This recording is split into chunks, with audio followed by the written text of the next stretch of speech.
భూయాత్.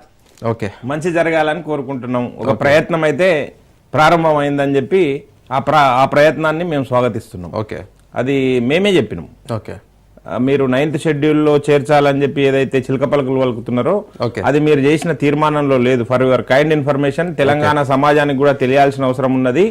రీసెంట్ గా మీరు అసెంబ్లీలో ఏదైతే తీర్మానం చేసి రాష్ట్రపతికి పంపినరో గవర్నర్ ద్వారా, దాంట్లో 9th షెడ్యూల్లో చేర్చాలే అని చెప్పి మీరు రికమెండ్ చేయలేదు. దాంట్లో అవునా, చాలా ఆశ్చర్యకరమైన విషయం. తీర్మానం కాపీ తెప్పించుకోండి రాజిరెడ్డి గారు. విచిత్రమైన విషయం ఏంటంటే తెలంగాణ సమాజాన్ని కాంగ్రెస్ పార్టీ ఎప్పుడు కూడా ఒక రకంగా వారు చిన్న చూపు చూస్తారా, లేదనుకుంటే మోసం చేస్తే అమాయకులు అని చెప్పి గడిచిపోతుందని అనుకుంటారా, ఏమనుకుంటారో మాకు సంబంధం లేదు. కానీ మీరు చెప్పిన అంశాలలో బయటికి ఒకటి మాట్లాడుతున్నారు, లోపల ఒకటి చేస్తా ఉన్నారు. మీరు కులగణన సర్వే చేసినప్పుడు కూడా అది సర్వేనే, కులగణన కాదు, కుల సర్వే, కుల గణన కాదు అది. కుల సర్వే చేసినప్పుడు కూడా వాళ్ళు ఏం చేసిండ్రు, సర్వే చేసుకుంటూ పోతా ఉన్నారు.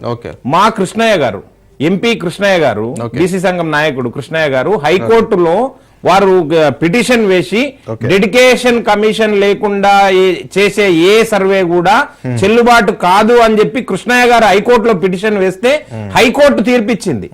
మీరు కులగణనలో డెడికేషన్ కమిషన్ ద్వారా కుల సర్వే చేయండి అని చెప్పి అప్పుడు మళ్ళీ డెడికేషన్ కమిషన్ ఏర్పాటు చేసిర్రు. కనుక మిత్రులారా, మీరు ఏదైతే చెప్తా ఉన్నారో డెడికేషన్ కమిషన్ వేయకుండానే మీరు కుల సర్వే చేసి మమ అనిపించి చేతులు దులుపుకోవాలని ఏదైతే ఆలోచన చేసినరో, అదే విధంగా అసెంబ్లీలో తీర్మానం చేసి దాంట్లో 9th షెడ్యూల్లో పెట్టండి అని చెప్పి ఎక్కడ కూడా సూచన కూడా చేయకుండా మీరు ఏదైతే రాష్ట్రపతికి పంపినరో మీ చిత్తశుద్ధి పైన సందేహాలు ఉన్నాయి. కనుక మీరు సరే, ఇప్పటికి కూడా మేమేమంటున్నాము, మేం చెప్పిన అంశమే.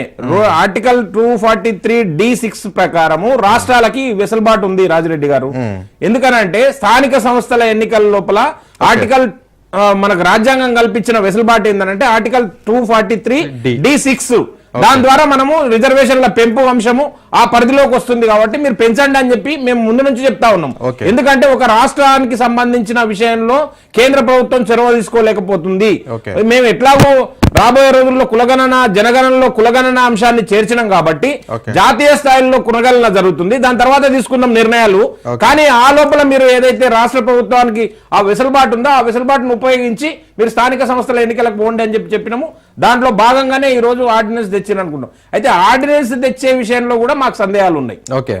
మేము ప్రక్రియ అనేది కొద్దిగా సంక్లిష్టత చేయడం కోసం కాంగ్రెస్ ప్రయత్నం చేస్తుందా, దాని ద్వారా ఎన్నికలను వాయిదా వేయడం కోసం ప్రయత్నం చేస్తుందా, ఎన్నికలను ఎదుర్కోవాలనే ఆలోచన లేదా కాంగ్రెస్ పార్టీకి అనేది సందేహం వస్తుంది. ఎందుకనంటే రాజిరెడ్డి గారు నిన్న చేసిండ్రండి అసెంబ్లీ ప్రోరోగు, నిన్న చేసిండ్రు. మీరు ఆశ్చర్యం ఇది. ఇప్పుడు అసెంబ్లీ జరుగుతుంది, ఇప్పుడు వర్షాకాల సమావేశాలు ఎట్లాగూ జరగాల్సిందే జూలైలో. మీరు అసెంబ్లీలో చట్టం చేయొచ్చు, ఆర్డినెన్స్ చేసినా మళ్ళీ చట్టం చేయాల్సిందే 6 నెలల లోపల. మీరు ఈ రోజు ఆర్డినెన్స్ తెచ్చినా గానీ 6 నెలల లోపల మళ్ళా అసెంబ్లీలో చట్టం చేయాల్సిందే, లేదనుకుంటే దీనికి చట్టబద్ధత ఉండదు. కనుక ఇప్పుడు మీకుండే వెసులుబాటును ఉపయోగించుకోకుండా మీరు ఆర్డినెన్స్ తెచ్చిండ్రు అని అంటేనే మాకు సందేహం ఏర్పడుతుంది. అయినా మేము ఆ ప్రక్రియ కొనసాగాలని కోరుకుంటున్నాం, మనస్ఫూర్తిగా కోరుకుంటున్నాము.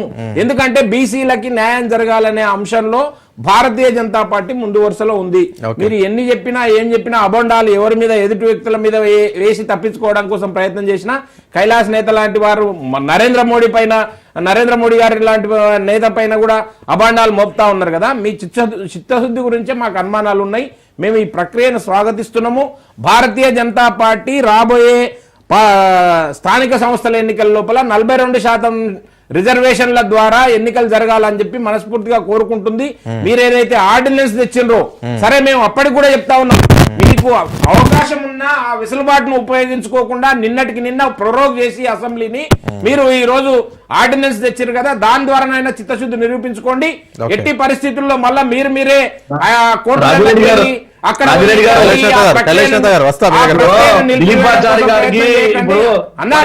సందేహాలు అక్కర్లేదు.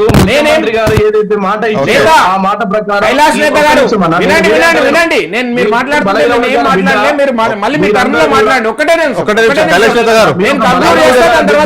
కైలాస్ నేత గారు కంక్లూడ్ చేస్తా, మీరు మాట్లాడండి. నేనేమన్నా నా ముందు వర్డ్ ఏమన్నాను వినండి. శుభం భూయాత్ అన్న నేను మంచి జరగాలని కోరుకుంటున్నా. మీరేదైతే ప్రక్రియ మొదలు పెట్టినరో అది నిర్విఘ్నంగా కొనసాగాలని చెప్పి మనస్ఫూర్తిగా భారతీయ జనతా పార్టీ కోరుకుంటుంది. మాకు శశబిషలు లేవు. మీ చిత్తశుద్ధి పైననే మాకు సందేహాలు ఉన్నాయి. కనుక కాంగ్రెస్ పార్టీ చరిత్ర అటువంటిది. ఎందుకంటే మేము మళ్ళా చెప్పాల్సిన అవసరం లేదు. ఇంతకుముందు చెప్పినా కదా మేము కారణాలు, ఏదైతే కారణాలు ఉన్నావో ఆ కారణాలన్నింటినీ తప్పించుకొని ముందుకు పోవాలి. ఈ ప్రక్రియలో ఏవి కూడా అవాంతరాలు జరగకుండా స్థానిక సంస్థల ఎన్నికలు 42% రిజర్వేషన్ తో జరగాలని కోరుకుంటున్నాము. ఆ ప్రక్రియ ముందుకు తీసుకెళ్లాలని మిమ్మల్ని కూడా కోరుకుంటున్నాము.